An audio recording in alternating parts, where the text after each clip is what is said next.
Hello guys! Kagabi nga ito at ito ang aming ganap. Kasama ko nga pala ang aking dalawang anak. Andito ulit kami sa bypass. So kami ay bibili ng mga machichibog. Kaya kami andito. Isa nga pala sa napili namin bilan ay ang takoyaki.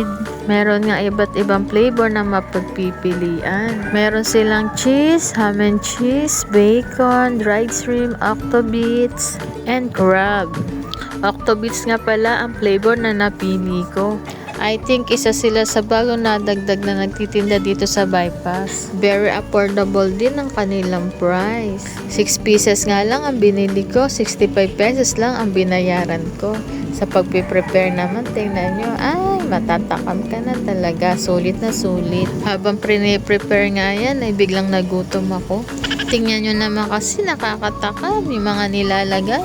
Paano hindi mo masasabi na sulit ang ibabayad mo dito? Hirap mag voice over, nakakagutom.